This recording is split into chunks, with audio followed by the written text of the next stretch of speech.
Benda ni kau kena faham. Selama ni negara kita memang terlalu selesa buat bisnes dengan Amerika. Sebab kita menikmati lebihan dagangan ataupun surplus trade kita dengan Amerika. Kita banyak jual barang kita, produk kita masuk pasaran Amerika. Tapi kita tak banyak beli. Aku kena ingat, kita tak banyak beli produk daripada Amerika. Tiap-tiap tahun nilai ekspor kita pergi ke Amerika ni mencecah hampir ratusan bilion, 200 bilion.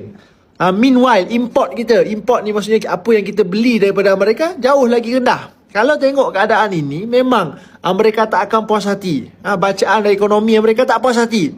Sebab berlakunya defisit dagangan kepada Amerika Syarikat. Sebab dia beli banyak. Amerika beli banyak tapi dia jual sikit pada kita. Kita beli sikit. Sebab itulah Donald Trump dia announce reciprocal tarif kepada semua negara. Termasuk negara-negara ASEAN, Malaysia ke, Indonesia ke, semua kena. Jadi bila negara kita kena serangan tarif, tsunami tarif, badai tarif daripada mereka, kita nak kena buat apa? Takkan kita nak pergi bergaduh dengan dia? Kita ni negara kecil. Kita pilih pendekatan berunding. Sebab itulah Tengku Zafrun, Datuk Seri Anwar sendiri bertungkuh lumus berunding dengan Donald Trump.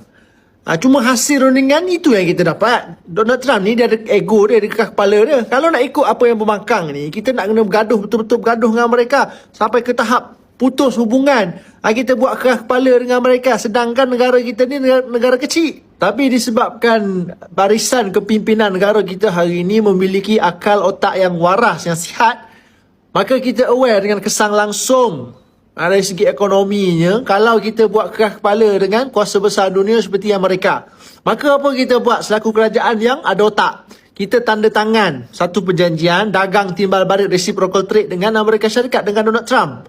Adakah perjanjian ini menggadai kedaulatan negara? Tak, sama sekali. Aku pun tak tahu. Istilah gadai kedaulatan negara ni datang daripada mana? Ada yang kata kita serah kedaulatan kita, siap pasang lagu, anak kecil main api lah, kita bayar ufti moden apa semua benda pada mereka. Semua tu tak betul. Ini hanyalah satu perjanjian, strategi untuk selamatkan pasaran ekspor negara kita. That's it, itu je. Kita tunjuk komitmen pada Donald Trump, pada Amerika, bahawa kita akan beli lagi banyak daripada Amerika. Kita akan terus beli daripada sana. Itu ya. Tapi kita beli, bukan kita simpan. Kita tak ada beli, kita peram dalam bilik. Tak. Kita beli, kita jual balik ke pasaran. Dan perjanjian itu, yang kita tanda tangan itu, kita setuju beli apa dia? LNG, gas asli dan cecair. Dengan kapal terbang. LNG ni Petronas yang uruskan. Dia akan fund duit beli. Bukan kerajaan beli pakai duit rakyat. Petronas beli LNG, Petronas juga akan jual balik pasaran, dah ada semua itu, masalah dia orang nak uruskan. Same goes to kapal terbang. Bukan kerajaan guna duit cukai engkau,